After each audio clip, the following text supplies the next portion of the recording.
In today's video, we are going to be playing with the Glimmer of the Month for April 2025. In this Glimmer, we have a Glimmer plate that's a full background. It's called Scattered Leathers. And the Scattered Leathers, here's a close-up picture of it.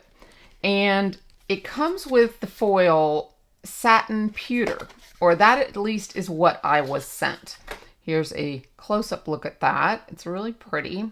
I've never actually worked with it before, so I'm kind of excited to play with it.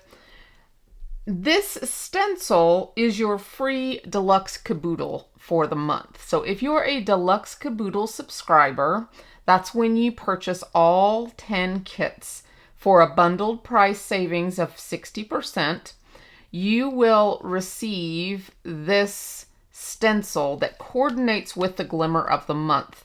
So you'll be able to color it in like we're going to do today.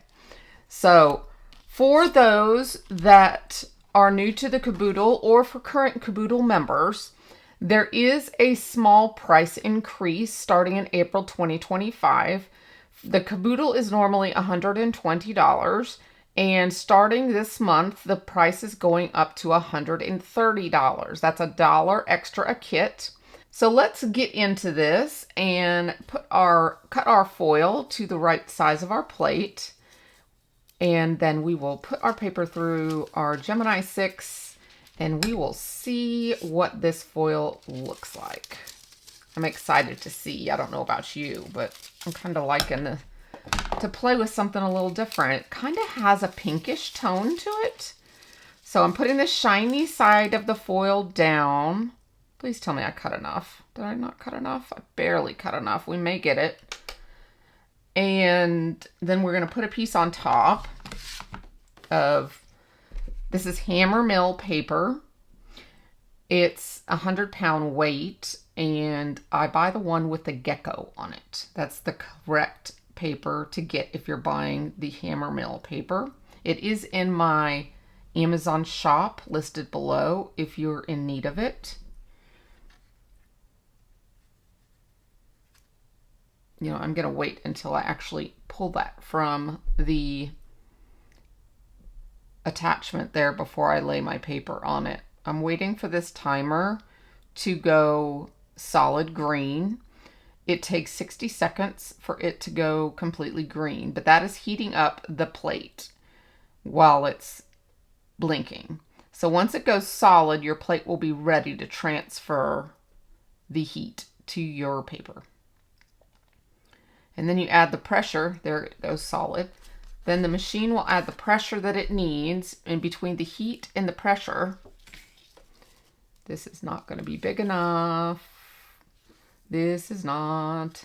We're chancing it here, guys. We're chancing it. Okay. And I said I was going to do that before pulling it out. That wasn't too smart, was it? So if we get any smudges or anything like that, that's why. It's because I just pulled that out after I laid the paper on it. And I'm going to go really slow through the machine. And I will plug this right back in so it can stay warm. And we will see if we got it. We can always trim this down a little bit and frame it if we did not get the whole thing, but it looks like we got a lot of it. There we go. We got a little overfoiling. A little bit right here. Let's see what we can do about that. There's a few things you can do to see if it will help. You can use an adhesive remover to see if that will pull it off. Sometimes it does, sometimes it doesn't. Another trick, and we have quite a bit right there.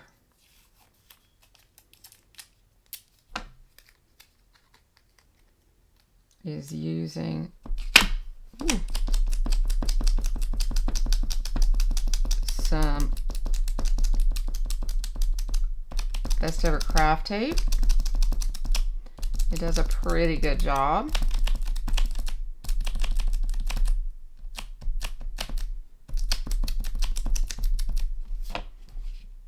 You just don't want to use super sticky tape because it will pull the other foil off. But this helps quite a bit. And then remember, we are foiling, or we are stenciling over this.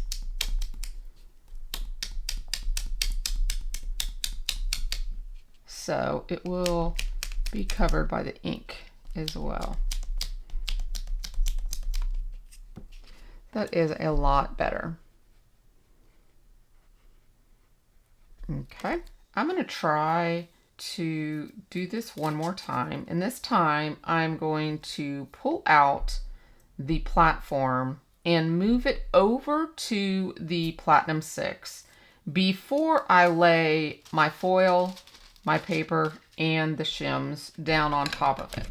I'm going to do this because it seems like this foil transfers really quickly, and it's getting that movement from the shifting, and that's the reason I'm getting overfoiling. So I'm leaving this in because it shows you trial and error, and I think that's really important in a video to show the trial and error so that if you're struggling with something like this, we can figure out the issue and it can make you have more success with your hot foiling. So let's try it this way, where I put the actual paper and everything down after the movement. The other thing you can do is you can actually tape your paper to your foil. So you can make the sandwich here. And I know Justine does this, my friend Justine, Stationery by Justine. And you can actually tape this on here before you actually lay it down on here. You know, well, actually it would be, I'm sorry, it would be like this. Which is one reason I don't do it, because I would forget the order of it. So you would tape it here. So we would tape this here. And actually we'll go ahead and do it. Since I'm saying it and we're teaching it, we'll do it. And let's see if this makes a difference. So this is just showing you different ways that you can try to help the extra foiling. So let's tape this down. Justine is going to watch this and she's going to say, I'm so proud of you. Okay, so I went ahead and taped this down so it's not going to move around as much. But I'm also going to do my trick, which is pull this out and move it to your actual Platinum 6 before you start layering everything on top. So that's what I'm going to do now. I'm going to undock and I'm going to move it over to my Platinum 6. Then I'm going to take my paper, lay it on top with the foil, shiny side down, same as before. Then I will take my plates and we will put those on top without moving the paper. And then I will roll it through. And let's see if we get any kind of difference. It could just be a finicky foil too. Sometimes we get those. But that's okay. We have ways to make it better, like I was showing you, but let's just see if we get a better result. Okay, now, of course, we're going to have to now unhook the paper, or unhook the tape, which takes a minute.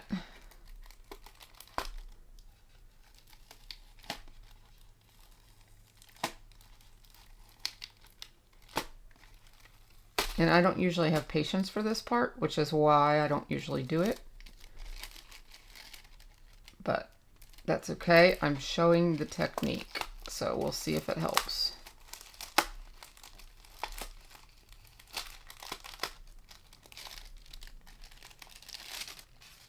Look at there. Perfect foiling. So we just solved a problem by doing those two extra little things to create a perfect foiling. So the first two attempts were snafus. You know, they both had overfoiling. And I may just leave one of the attempts in the video just so you can see it, but I actually did two. The first two foilings were overfoilings. I actually have both of them right here. Okay, the first one wasn't too bad. I just had a little bit and a little bit. The second one was worse. This had a whole bunch here, a little bit there, a little bit there. They came clean. I mean, they came pretty clean, but I wanted to figure out how to get it perfect. And so this shows you step by step how that happened. Okay, now let's jump over to stenciling. Alrighty, I've got everything out that we need. We're going to use a color scheme for our challenge card this month. Our challenge over in the Craft Life Together with Spellbinders and More Facebook group is once a month I give a card sketch and a color cube card. And you have the option to enter the challenge by creating a card that either uses the color cube or the card sketch, or if you're adventurous, you can actually use them both in one card. But every card you submit is an entry into the challenge. If you would like to jump on over and join Craft Life Together with Spellbinders and More, we would love to have you. So with this color scheme in mind, I am using Salvage Patina, Squeezed Lemonade, Dried Marigold, and Twisted Citron from the Distress Oxide line.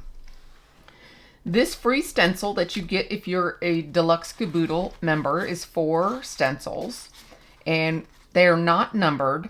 So I looked at them and put them down on the sheet, and it does not matter which order that you go in. So I'm just going to pick one here.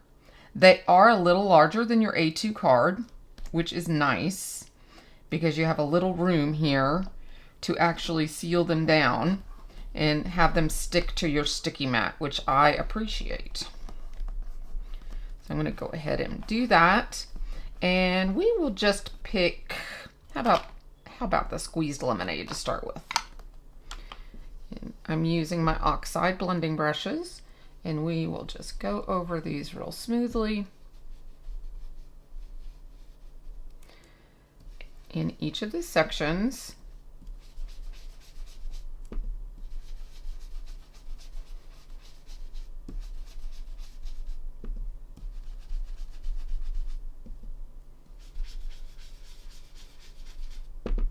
I am using the Altenew 9x13 sticky mat underneath to hold everything together. I like the larger size of the sticky mat for my stenciling because I do have access to being able to hold everything else on my table at the same time, rather than having to use magnets or tape or anything like that. Now, sometimes you do have to use tape as well if the stencil is not larger than your paper, but that is a-okay. There's the first layer. I'll just lay this one right on top, line it up, and press it down.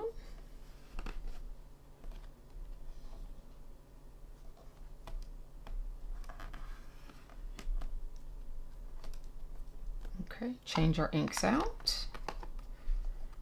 And this time, how about we go for the teal?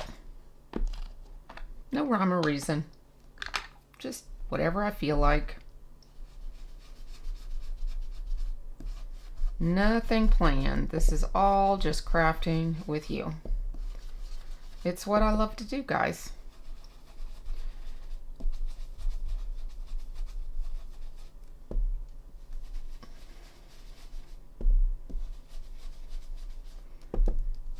The doggies are actually being really good right now. I better not say that. That might change.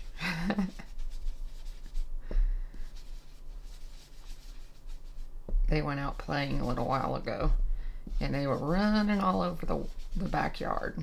They were really enjoying it. Lucky, for those that don't know, Lucky had a broken leg when we adopted him, and he is all back to his regular existence, I guess you would say. His leg is all healed, and he is doing really well. So he is running at full speed across the backyard, and it's such a blessing to see him be able to do that. All right, now this, I have a tiny bit of line here and a tiny bit of line there, a little bit here too. So I can go back in here and just the stencil just a tad to where I can see those lines that I missed. And if you press this back down now, get it secured again, you can go back in and just try to touch those lines. There we go. And you can fill them in. And the nice thing about Distress Oxide inks when you're doing this is they are very forgiving. So that's one thing that's nice about them, is they are forgiving. They do take longer to dry because they are a mixture of distress and pigment. So they're a type of hybrid ink, but they are really smooth and creamy, and they go down onto the paper easily. You also can do some fun water techniques with them and mixed media and things like that with them as well. All right. Try to get this to where all my glimmer is showing so that I don't have that happen again. Looks pretty good. But still, if it does, if it's off a hair, you can fix it. No biggie.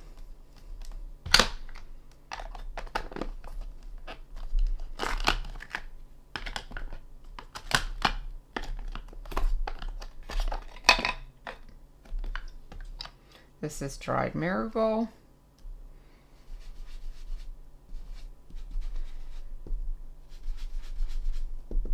My colors are a little bit brighter than the color cube, but I think it's going to be just fine. Remember, when you're working with a color scheme like the color cube, it is only inspiration.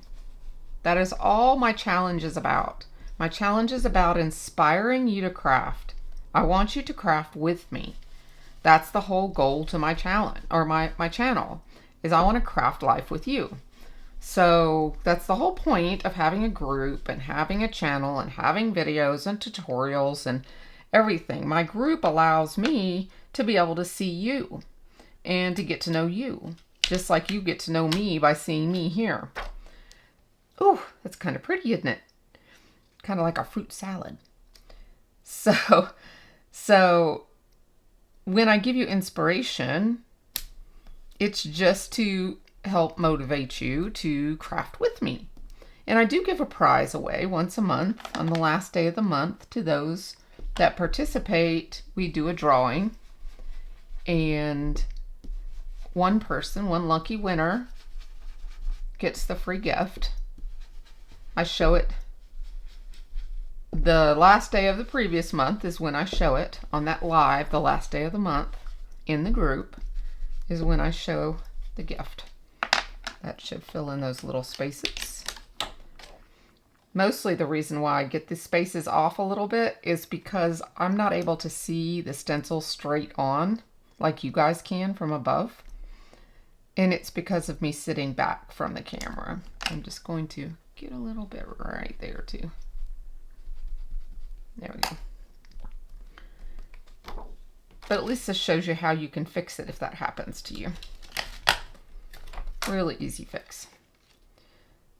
So anyways, so I hope you'll consider coming over and joining.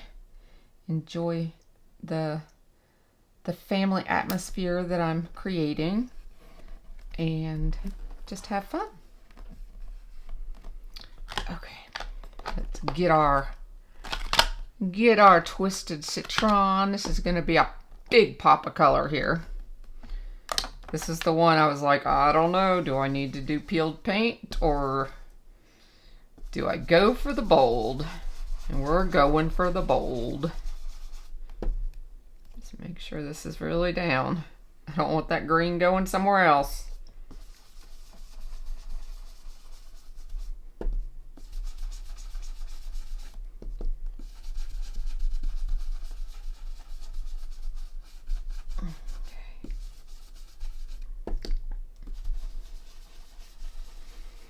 I will have a visual supply list down below for anything that I'm showing in the videos. I always do that for you. I take the extra time just in case there's something you see and you want to know what the supplies are that I'm using. It allows you to see the pictures of the actual items that I'm using in the video. And if there's anything there that you have questions on, you can click on the pictures and it'll take you to the site where it's available, or hopefully it's available, because you know stores sell out. But it'll allow you to at least read up about it and see if it's something that you're interested in. Those links are affiliate links when you click on them. And they do support me and my channel here and help me grow. So I appreciate that when you get a chance to use them. I'm going to just do a little extra right here. Oh, and there's a little corner down here. We'll probably trim, but we'll get that too. Look at there. Pretty, pretty. It is bright. You need some sunglasses. Sunglasses. Let's look at our card. See, I use this as an example, just as inspiration, and this is what come out of that from the inspiration. Now I can add a sentiment, put a frame on it, and finish up my card. So right here after the video closes, I will show you the finished card. Thank you so much for crafting with me today. I hope you have learned something new and enjoyed the journey, and that you come back and see me real soon. I'd love for you to hit that like and subscribe button so you can craft with me often. Have an amazing day, my friend. Bye-bye for now.